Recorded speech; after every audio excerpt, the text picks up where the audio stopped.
Welcome to Faith Break, finding God moments in your everyday. Each week on Faith Break, hosts Karen Luke and Ann Gallagher bring spiritual refreshment to your daily life. It's May 25th. We're a part of a big church made up of all the believers on earth and in heaven. This week, Karen and Ann, along with colleague and friend Don Smith, reveal their favorite saints and how much we love being a part of this eternal family in faith. Hi, everybody. Welcome back to Faith Break. I'm Karen Luke. And I'm Ann Gallagher. And we took Don hostage. We didn't let him leave. He's been here all week in the studio. Let me out. No, we decided to have him on again. Yep. And we're talking about the church as communion of saints and how blessed we are to have so many wonderful, holy people in our community on earth and up in heaven. Yep. Surrounding us. But before we get to all of those good questions of our favorite saints and earthly saints and all of that, how about we share some God moments? Okay. From this week. Let's do it. Why don't you start? Okay. So my God moment. So full disclosure, we are recording this episode of Faith Break at the same moment that the Cardinals have just locked themselves into the conclave. Holy smoke! We are awaiting our new pope. So who knows how long it's going to be. Probably by the time people are listening to this or watching this, we will have a new pope. But for my God moment, I just wanted to talk about Francis a little bit because the moment... So on Easter Monday, this is going back a bit, when we heard that Francis had passed, it was sad, but I felt so much gratitude. I felt gratitude for his vision for the church and just how humble he was and the way that he cared for people in the church above everything. Yeah. And it was funny because it resurfaced some of my grief about Bishop Matthew's death 2 years ago. And just because we didn't have Pope Francis at the same time we had Bishop Matthew, but they're two people who just, for me, were so influential about what it means to be church and what it means to be a leader in the church. And so my God moment is gratitude for those two men and for all that they gave for us. Talking about saints, those are two saints that have meant a lot to me in my journey. Absolutely. So, how about you guys? What's your God moment? Don, do you want to share? Sure. Mine actually was getting very sick recently. After one of the confirmations, I left early and got home and took my temperature, and I was at 100.8. Whoa. And I haven't run a temperature in decades, but I was just completely wiped. But Kristen, my wife, was right there. What can I get you? Oh my goodness, you're burning up. Here you have, and just really cared. And I kept apologizing. She's like, I got sick and you took care of me. This is the way it works. It's kind of in the vows. And it wasn't a man cold, right? I mean, it was like no, I was legit genuinely like. She's like, I want to give you a hug, but I'm afraid I'm literally going to get burnt. But it was one of those, like, that genuine care was such a God moment. I could see Christ in my wife at that moment. Aww. That's sweet. That is so sweet. Yeah, fevers as an adult are a whole different thing than when you were a kid. That's just, you can't mess with that. Yeah. Fevers in kids, they're still running around. Right. Fever as an adult, you're in bed. Like, just done. Well, my God moment for this week is actually the two of you because we got to have lunch together. We did for the first time in a long time. And Don and I used to work together, and Ann and I worked together. And so it's just... We would have our post-staff meetings. We would, yes. And I just want to say it's a blessing to be with you guys still after almost 20 years of ministry. I know. We And, came in together as babies. Yes. And it's been great to having your love and support Aw. and your shoulder to cry on when I've needed it. Likewise. Back at ya. Oh, and you know what? Wait, we gotta give shout out to Don because Don has a secret talent. He etches. And we've been talking about needing Faith Break mugs, and he etched us mugs that have our Faith Break logo on them. So Thanks, we're totally Don. a podcast now. Thanks, Don. That was a God moment today. Yeah, he's like, I gotta unload some stuff and then head out to my car. I was like, okay. And all of a sudden I see these on the table. So They're awesome. Well, we have a lot Okay. to be thankful and gratitude. But the idea of the communion of saints is that the church is made up of more than just the people alive. And we have those images of saints and pictures and, the departed ones. And I think of Dias de los Muertos Oh, when sure. they have the Day of the Dead and they have the pictures up and all of that. And it's just a nice. Have you guys seen the movie Coco? Oh, sure. Oh, Yes. gosh. So like that always brings when we talk Mhm. about the communion of saints. But what's your official favorite saint? Well, can I, before we get into that, can I just talk you about you always bring it back. No. Well, because this is one of the things I feel like. Well, do you feel like yourself explaining the communion of saints to people? It's one of the things I need to explain to young people. Oh, I got it. Yeah. Often, right? Because there's a lot of misconceptions about Right, like Catholics. we have and saints. multiple gods. So yeah, Yeah, I'm just okay. thinking maybe we should Okay, yeah. That's a good point. let's So one of the things that people who aren't Catholic, or even people who are Catholic, sometimes don't understand is that we don't pray to saints like they're idols or like they're God. Like that's not at all what the meaning of it is. It's like Right. you said, it's like the church is made up of more than just us. It's like the big us. So a saint is anybody who's in heaven. And we'll ask Don to explain the whole process, how people become saints, because I'm sure he knows it. But it's just the idea that if I was having a bad day, I might ask you to pray for me. Yep. And so it's the same with the saints. They're just our friends who are in heaven. So we ask them to pray for us when we need prayers. It's like intercessory. Yep. Yeah. And just more saints, more people, more beings praying to God. And like for you said, we have statues or Yeah. icons or images the same way we would have do you have a picture of your deceased grandma in Right. your house somewhere? Probably. Yeah. So it's that kind of thing. And we're not praying to the statue or to the Right. icon. We're using the statue or the icon as a focus for our prayers. Yep. Yeah. Okay. That's really good. Thank you. Okay. So now we can move on. So who's your favorite saint? Do we want to go into favorite saint, or should we talk about the process of how to become a saint? Oh, let's let Don do his yeah. thing first. That's what I was wondering. Yeah. Okay. So, Actually, we didn't ask you to prepare this. No, you didn't. No. But that's okay. but You can do it. I love this process. Like, It I is. always get amazed by okay, go ahead. Tell Well- us, what does it mean to be a saint, or how do you become a saint, or how is one It's given? the difference between saint with a small s, which is anyone that we believe might be in heaven, Okay. anybody that's part of our community has gone before us, and then saint with a capital S, the title is somebody that we believe has shown us that they're in heaven by interceding on our behalf. So the process is that the local diocese, wherever the saint is from, petitions Rome and says, I think so-and-so should be a saint. And Rome goes, okay, well, tell us why.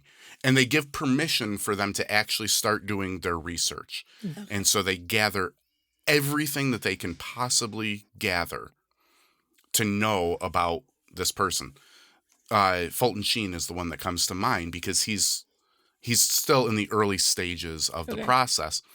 But my friend at the diocese, Sister Connie Derby, has been asked multiple times to send copies of Bishop Sheen's letters because he was the Bishop of Rochester. Mm-hmm. Copies of photographs that they have of him, copies of anything so that they can add it to the dossier and know whatever they can about the man.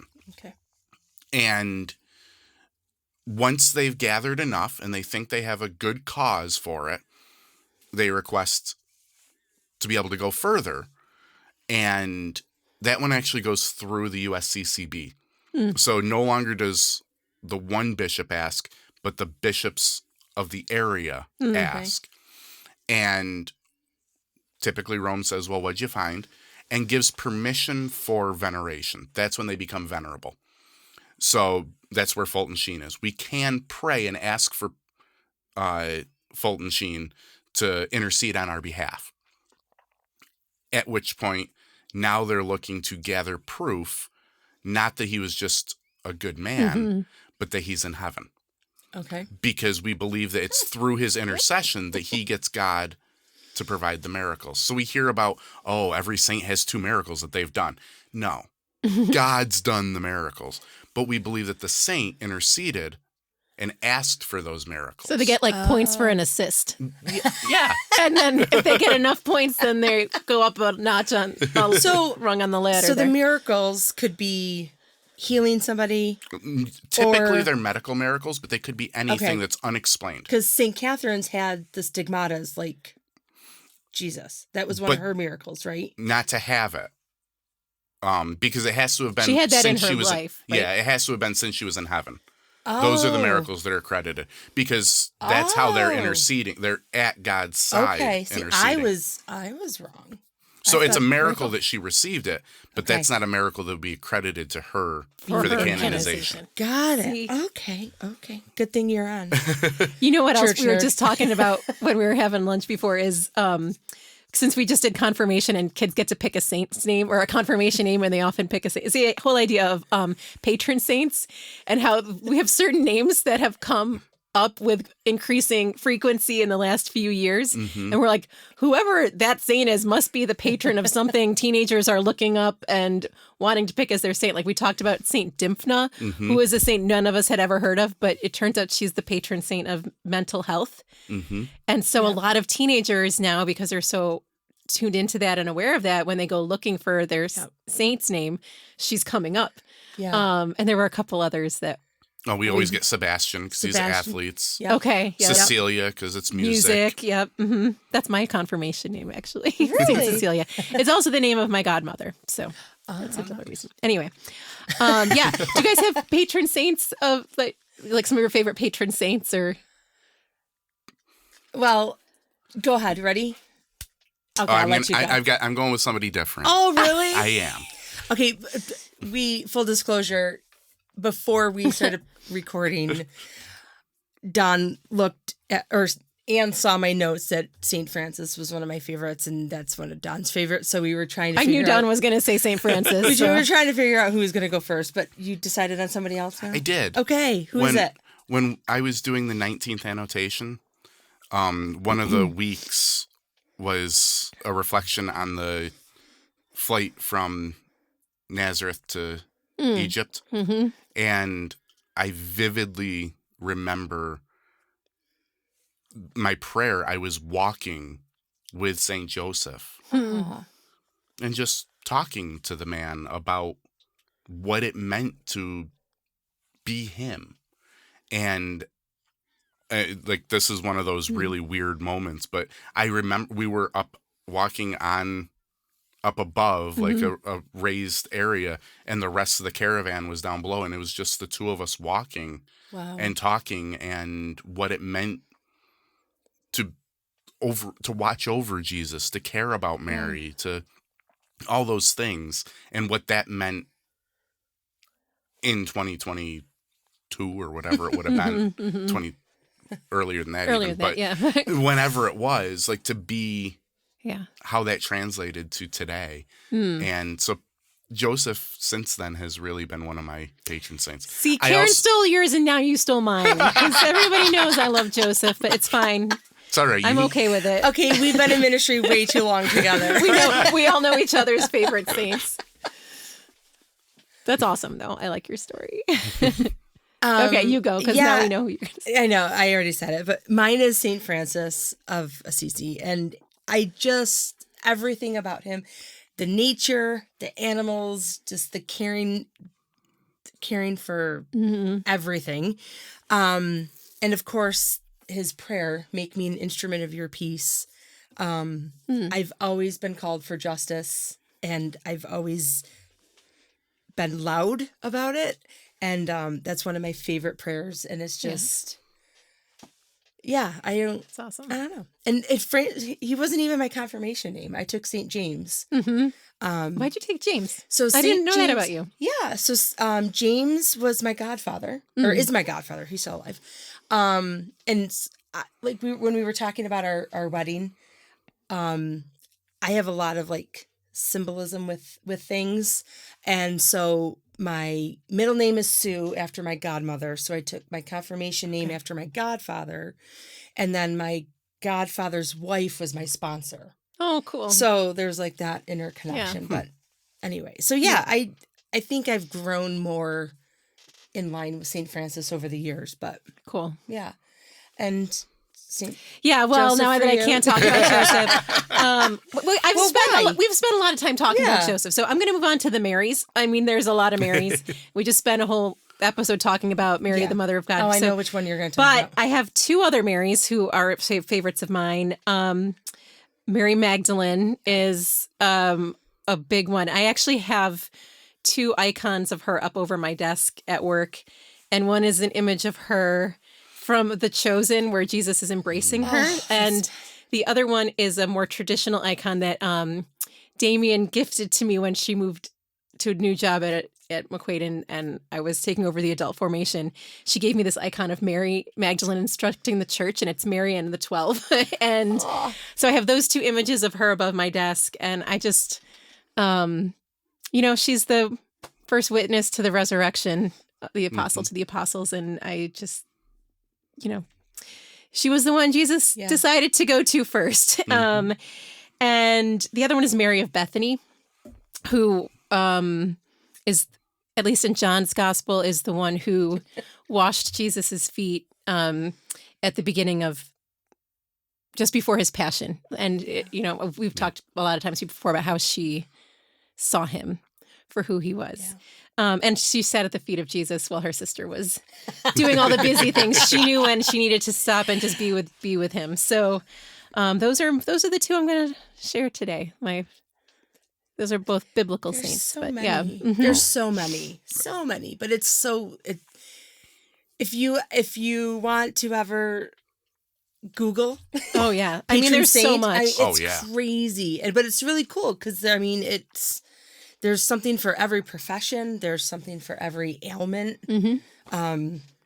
So it's really fun to kind of see that. And before we get into some other stories, but the Litany of Saints, that we sing or say after baptisms, and at the Easter Vigil, there is I'm gonna give a shout out to Greg Ramlow, who sings it on Holy Saturday at St. Catherine's.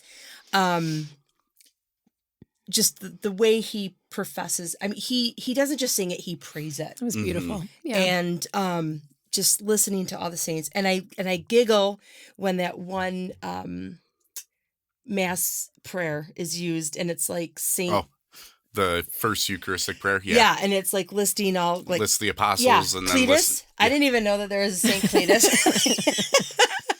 Early Pope. I think they're all early popes. But it's just like really cool how they're all intertwined into the sacraments and into our Mass and just having those prayers together. There's a really cool image when you say intertwined into the Mass of the picture is of it's a medieval picture, and it's the priest celebrating the Mass. And above him are all these angels. And behind him in the pews, because it's the old Mass, are the people. And then interspersed in the people are like these translucent people. And the idea that all of the saints join us when we pray. Yeah. Yeah. I love it. Powerful. Cool. Yeah. Deacon Eric talks about that quite a bit during baptisms. If he celebrates baptisms outside of Mass and it's just the family, he's like, I want you guys to picture that there's hundreds, this church is full because we pray to the communion of saints and they're all there watching you. And so cool. You know, when we say, oh, how many were at Mass? Oh, thousands. Right. But not for CMA. Yeah, not for CMA, and not Don't all count of them them give in our bottom collections. But we were just talking about like heavenly saints.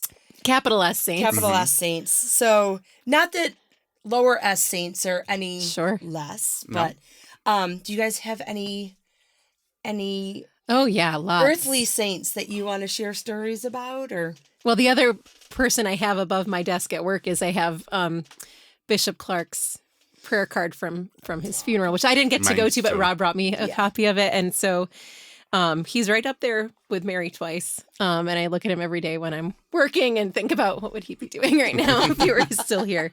So he's a big one for me. Yeah. I have my St. Bernard's graduation picture of him and I. Yeah. And I also have a picture of him and I when I was 14 or 15 at one of the DYC conventions, diocesan youth conventions. So those are up in my office too. Yeah. He was. The other one I have from high school, I don't have an image of him anywhere, but it's my high school. He was the drama teacher, and he directed all the theater stuff. But he was also a theology teacher. His name was Mr. Smythe. And he's someone who really impacted me as a young person and helped me to find my way in the faith. And whenever we would start like a rehearsal or before we would do a show, he would pray with us. And he always prayed to the creator God because we were creating art, we were creating a show. And so he's definitely somebody who I think about as being one of my saints because he passed several years back. So he's one of my saints in heaven. Love that. Yeah.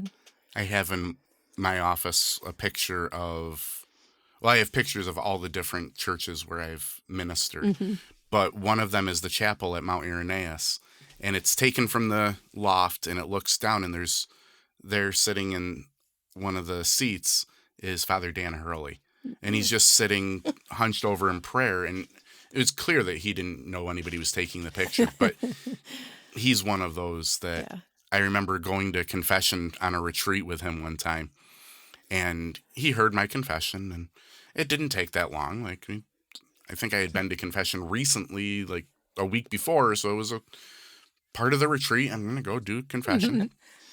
We get all done, and he goes, okay, so this week, RCIA, what are we doing? Because we were both on the team. And I was in there for another good 15 minutes. I walked out and everybody's looking at me like, what did you do? Dude, it took you forever. That's so many sins. And you just went last week. But he was the kind of guy that, for him, celebrating the sacraments and then planning for the, like, that was just all rolled into one. Wow. And he inspires me to this day. I'd say, my grandpa, my mom's dad, has always been my faith guru, I guess, spiritual guru. He's in heaven now, but I have very vivid memories of sitting next to him at Mass and just imitating every single move he would do. Like everything. He would do this, and then he would there was just like all these little prayers he would say in between. And he had a pacemaker, and it clicked. It was like one of the old ones. And every time it would just go click, click, click. And I would lay on his chest, and I would just listen to it. So he is definitely, and speaking of Bishop Clark knew my grandparents. So every time I saw Bishop Clark, he's like, how's that Carl doing? And it was just like, because he remembered everybody. He remembered everybody. So yeah. And I want an earthly saint. Yeah. That we have a lot of earthly saints at our parishes. Oh, yeah. Yes. Is it okay if I shout out to one particular? Living saints. You're talking about living saints. Yeah. Saints in the making. Saints in the making. So we've talked about our Alpha program, and Don, you are aware of it. But Charlene Merrill. Oh, Char, you're the best. Graciously taken it upon volunteering to cook for us for and our leading Alpha and leading she's been the wonderful. kitchen team. And dinner has been better than what I would have made at home. Mm-hmm. So are there any Living saints. living saints besides Bishop Clark or...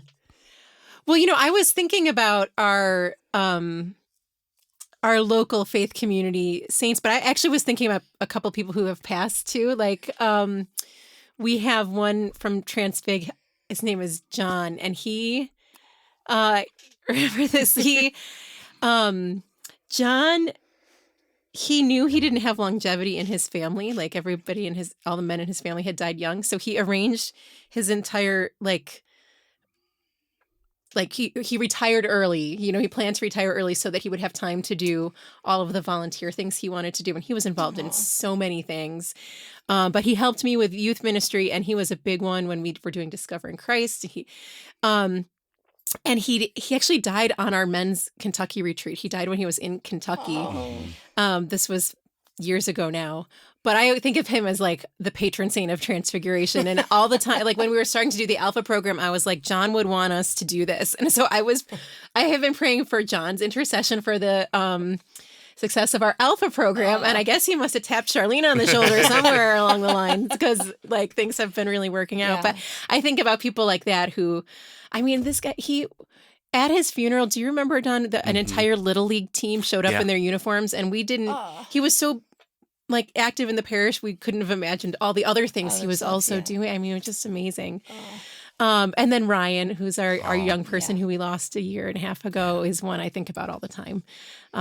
So yeah, I think about just the grace of being in a faith community, because you're like, it's the community of saints is everybody in heaven, but it's everybody here, Right. too. We're just like not quite there yet. And, but we're all together. Like that image you talked about, Don, is just, man, what a blessing, you know? Do you guys have any others? I don't know that I don't want to leave anybody out. No, I know. I'm afraid I'm going to leave people out. I know, me too. And then like as soon as I answer and start to answer, I think of like 5 more. I mean, it's just, and I think like you're saying, that's one of the blessings of our church is that we can be connected to people like that. Like I immediately started thinking of my family, and then the next ring out, and then the next, and it's just all the way out to Pope Francis. Yeah. Like it's, I never met the man, but he influenced me. I never met the nun that was at his tomb that they got pictures of, that I know. Walked past all the bishops and cardinals and just stood there, and they were like, well, we're not messing with the nuns. We don't mess with the nuns. But Mary Magdalene must have interceded. But turns out she was a personal friend of the Pope's and just wanted to be with him one more time. Like, that touched me. And I didn't even know about her until I saw the pictures online. Like, that's the power of the communion of saints. It's the understanding that we're all connected, that we're not alone in it, and that we have the support of all of these people. Like I only found really one scripture passage that I wanted to share today. There's others about like being the church and having a diversity of gifts and everybody, but Hebrews 12:1.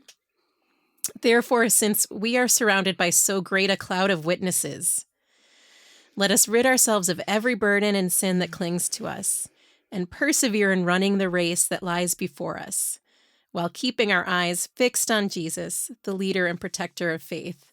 And like, there's just so much in that sentence, right? It's like we're surrounded by people who are supporting us, and they give us strength to do what we need to do, to walk the path that God puts in front of us, and they show us where to keep our gaze fixed. Right. It's just so good. It's a good one. When we talk about saints, I love to think about who we're praying with physically, that who's in the altar, like who do we have a relic of, what relics are around. That's a whole nother layer. It is. But the teens always want to know that too, though. Like, who do we have and what do we have and where are they? But so often that gets lost to history. The relic gets sealed into the altar cavity, and if the document that says what relic is there gets lost, you have no way of knowing. And then the church is closed or burns down or whatever, and the relic is still there, but we don't know who. Yikes. We know that it's a saint, but we don't know who.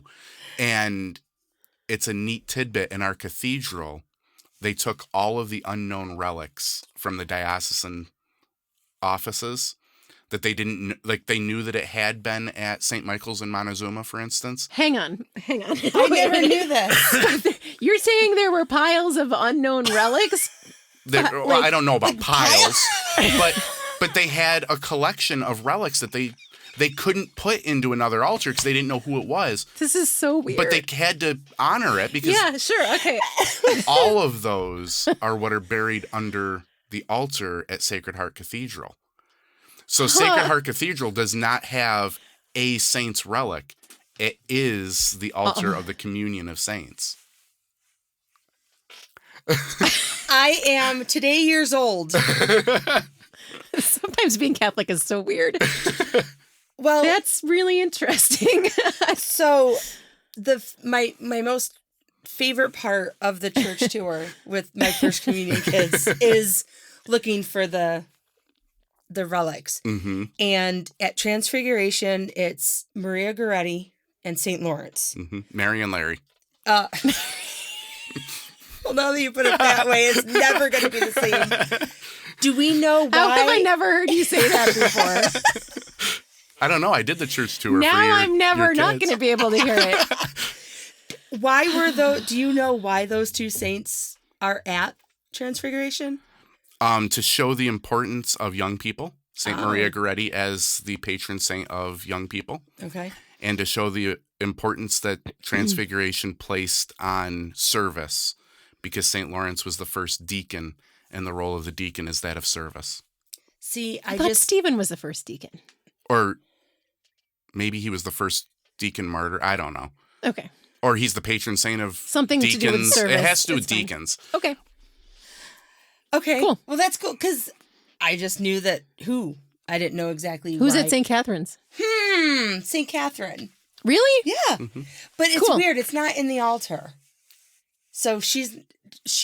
It's like we have a whole body there. We have a piece of her cloth Okay. and it's in a picture frame on the wall by her statue.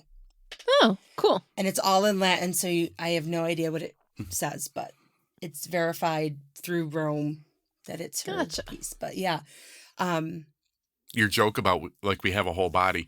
When you go to... This has gone off the rails, you guys. But when Well, you her head. when you go to Europe, there are some man. that are glass cases, and there's the relic of that saint in the altar. Her head is somewhere. I think. Oh my yeah. God, Yeah. you guys. Again, But we're not praying to them. They're I not know. idols, but Well, and it's interesting because we laugh about it, but in the Middle Ages, it was a big deal. Right. When St. Francis died, they hid his body because they were afraid that the neighboring city-state would come try and steal it, knowing that he was going to be a saint. And This they is would highly want to- problematic, you guys. So they hid him and then I heard buried him in the cathedral, or not the cathedral, the basilica that they made direct and sealed the altar over the grave that they built or they dug. See, That's a this whole is why we nother needed our topic. resident church nerd around with us. More than you ever wanted to know about relics. Well, Okay. yeah, I mean it's really cool to think about that because it's a piece of cloth or a bone, Mhm. right, of a saint from hundreds of years ago. It's the physical connection that mirrors the spiritual connection. Yeah. I remember asking one of my professors why do we bother with relics? Like why is there a relic in a fixed altar? Like that, it's the altar that's important, right? It's not the relic. And she said that imagine that you were one of the early Christians hiding in the catacombs to have mass, And the tombs were table-sized-ish. And you had to choose, are you going to go over here to this pagan's table, or are you going to go to St. Peter's tomb? Which one are you going to pray at? You're going to go where you have the connection to your community. Huh. And that's why we have the relics, is because not because the relic is special, but because the connection to our history is special. There we go. Thanks for bringing it back around. I feel like we were in the weeds there for a while. But Really? I thought that was very interesting. All right. Besides relics, any other final thoughts about the communion of saints? I just love the patronages. Going back to that, the idea that when I have a need, it's not necessarily a new need, which in itself is a comfort. Yeah. Sure. Yeah. I'm always praying to St. Anthony because I 'Cause you lose lose things. everything. Where are Karen's keys again? Well, St. Anthony interceded for me and Apple and got me. I now have an air tag on my keys. There is a patron saint of technology too. That might be one that keeps coming up at confirmation, but I don't remember who it is. It's always fun talking to the kids about. Yeah. Yeah. Well, remember when we got the new printer at Transfiguration? Yes. They wanted us to name the printer. Who's they? The A company? couple of people on staff. Oh, okay. But they looked at me and they're like, well, name it. I'm like, It. so we ended up settling on Gus because St. Augustine is the patron saint of printers. I think they meant those kind people of that printed, but It's always a joy to have you on. All right, everybody. I Okay. think that's enough of that. That's a lot of saints. That's a lot of saints. So, yes. Grateful that we are not in this alone, that we carry a cloud of witnesses around us all the time supporting us. And thank you to all of our listeners and viewers who are also our living saints in our community. So, yeah, I think we'll end it there. Yeah. Have a great week, everybody. Great. thanks Bye, for everybody. having me. Thanks for being here, Don. Okay, you can leave now. We'll let you leave. Thanks for taking a faith break with us today. Karen Luke and Ann Gallagher are lay ministers with the parishes of St. Catherine of Siena in Mendon, New York, and Church of the Transfiguration in Pittsford, New York. More about our parishes, including weekly live-streamed Sunday Mass, can be found at stcath.org or transfigurationpittsford.org. Thank you to our special guest today, Don Smith. Engineering today is by Jeff Beckett. Join us for new episodes of Faith Break each week in studio on YouTube or on your favorite audio podcast or music app.